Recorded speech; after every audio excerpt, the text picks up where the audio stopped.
Hey there, guys. Welcome back to the Happy Libra. Today I'm going to be looking at Amy Winehouse. She's one of my favorite artists. Yes, I know she's no longer with us, but she's still one of my favorite artists. Before I start this reading, I want to say two things. First of all, I don't know anything about this person. This reading is strictly for entertainment purposes. And the second thing is, I loved Amy's talent and her music and her lyrics so much to the point where I felt like she was over talented. I never thought that a person could be over talented. I feel like she was over talented. And I think combined with her addiction, so I've read, I think it just, if you're not strong spiritually, then that combination can turn into something quite negative. So, I also feel very blessed to have lived at a time where I was able to hear her music. And I just want to share with you the first time I heard her music. I was in a bookstore and I was walking around having the time of my life because I love books. And I heard this voice singing and singing. I thought, ooh, it's sultry and it's original, and her vocals, what a range. And I was so impressed. And in my head, I thought, she reminds me of one of those black, those African American singers from the 60s and the 50s that you would find in a club, where people are smoking cigarettes and cigars and drinking, some liquor. That's what I thought of, this old style that was so original, something you couldn't copy even if you wanted to. And then I found out that she wasn't black, and I thought, wow, this girl is like, and then I started thinking, it's not the whole black thing, but the fact that her music was so, it's more about her vocals. I felt like she may have been incarnated.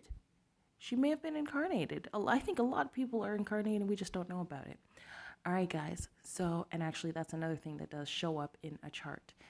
So let's get to Amy's chart. From what I can remember, I don't remember reading her. I think I did read her chart actually a long time ago, so I don't remember what's in it. Let's have a look together. Welcome to the Happy Libra. All right, so normally I start a reading going from left to right, but she's got a lot of planets on the bottom of her chart. I'm going to start on the right-hand side today. Just 1 second, please.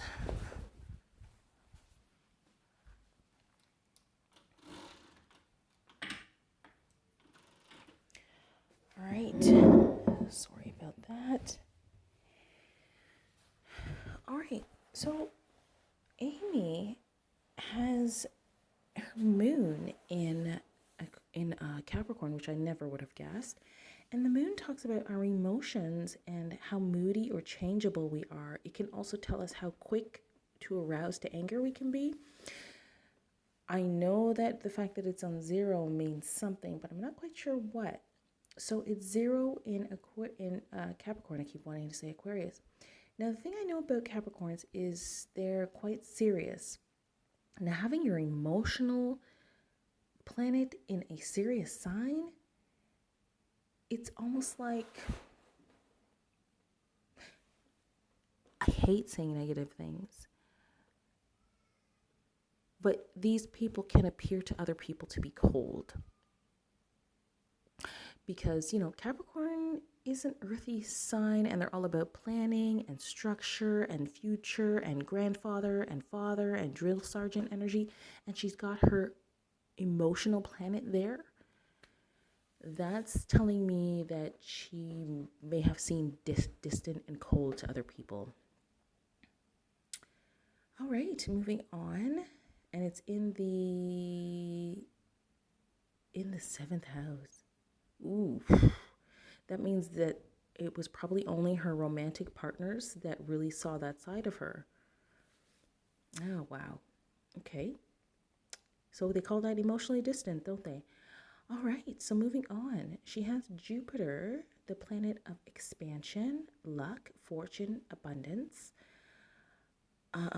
in the zodiac sign of Sagittarius, and it's sitting in the 6th house. Okay, one good thing is the 6th house talks about our work life, daily work life, our routine. And it's in Sagittarius. Okay, so that pretty much tells me this woman didn't have to try too hard in this life to be successful. As long as she was willing to get up in the morning, she was going to have success. That's so funny. Like, her success was going to come easy no matter what. Now, let me tell you why I say that. Jupiter is the planet of expansion, abundance, good luck. It's also sitting in its own sign of Sagittarius, making it even stronger in her 6th house of work and routine and even health. Even health. Now, when you get a fire planet and a fire placement, usually I talk about that in a good way, but of course, it can depend, okay? But for the most part, as long as she was willing to get up in the morning, this woman was going to have success. So that's pretty easy, huh? Makes the reading very short. All right, moving on. Okay, so she has her Mercury in Virgo. I keep getting Mercury in Virgo. Anybody who's a musician or an actor, it's Mercury in Virgo, Mercury in Gemini, and I'm missing one. Justin Bieber had Mercury in Aquarius, I believe. So she had Mercury in Virgo, which tells me automatically, remember how I mentioned the reincarnation energy?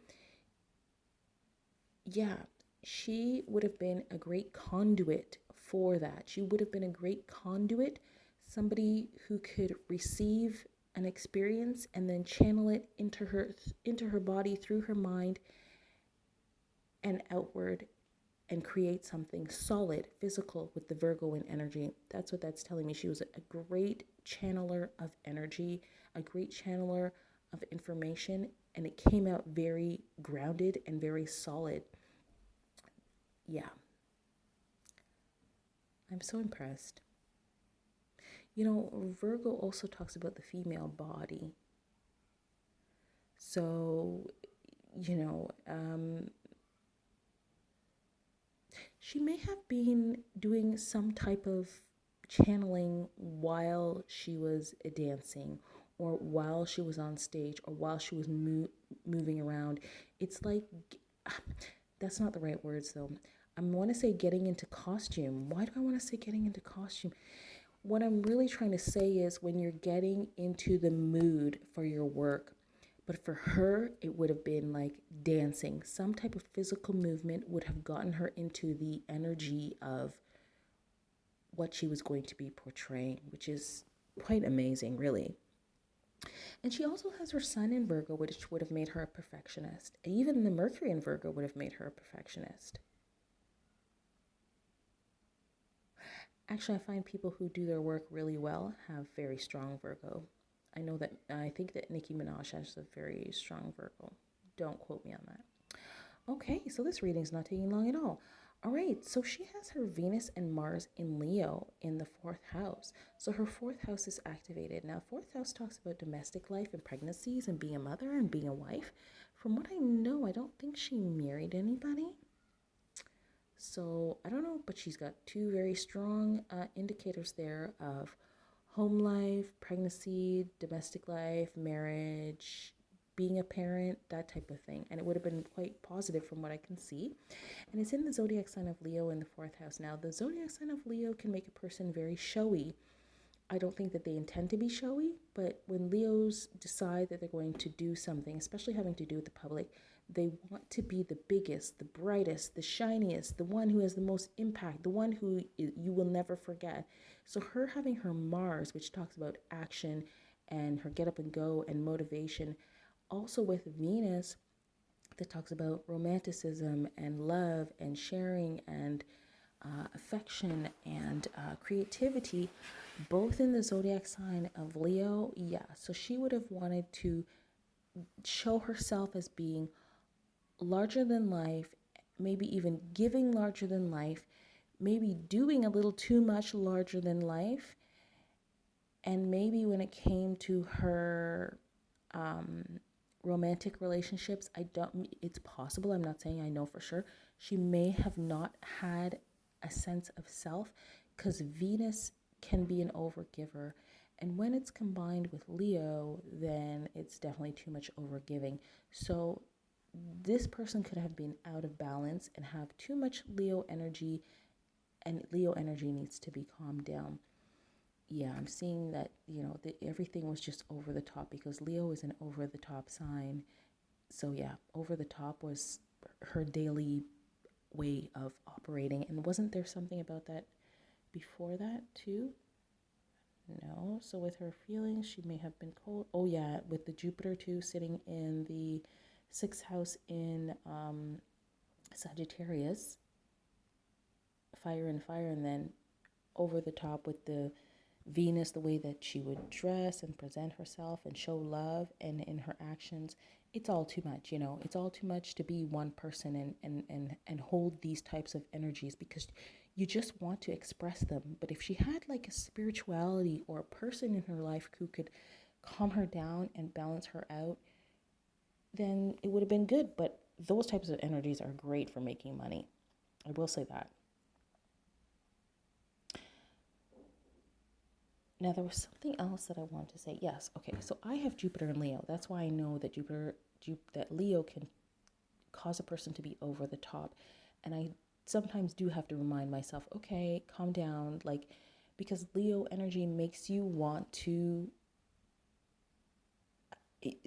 Leo energy makes you want to party every day and be a party every day and put on a show every day. Those are some big feelings, some big energies, but Leo energy doesn't feel like that. It feels very natural. However, I feel that in life it's important to have a balance.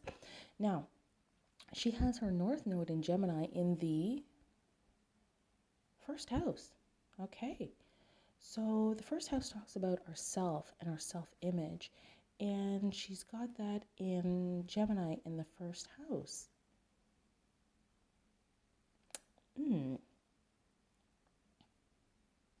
I'm not seeing anything bad here, but that's interesting. The first house, and she's got Gemini there.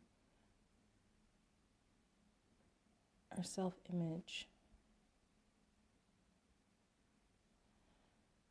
So there is something about, I don't want to put it in a negative way. Gemini in general is a very good zodiac sign, but when you couple it with self-image and it being Gemini, the word that's just coming to me is like a smoke and mirrors effect. So it's like, you know what you are, but you want to portray something else to other people. You want them to think a certain way about you, so you put out your other self. Because that's what Gemini does. Gemini is, what's the word that I saw in a book, that Gemini is mimicry energy, but like I said, it's coupled with self-image. So there's something about not hiding, but she probably didn't show up as herself. And I'm not saying that that's a bad thing. As an entertainer, but with the North Node there's something about her destiny and her self-image and kind of smoke and mirrors and not showing up as herself. Also, Gemini is a zodiac sign of like, not intoxication, but it's very well known for alcoholism. And it's in the first house of self-image. So I'm not quite sure what that's saying. All right, so Amy Winehouse, one of my favorite artists of all time, amazing voice, amazing music. She came to this world. She was huge. Her music was huge. She wasn't here for a long time, and then that was it. We still love you, Amy. I still love your music, Amy. You're amazing. You had so much talent, and you're so amazing, Amy. Thank you so much for stopping by the Happy Libra. If this reading was entertaining for you, please do leave it a thumbs up. Leave me a comment as well, and subscribe to my channel. Bye for now.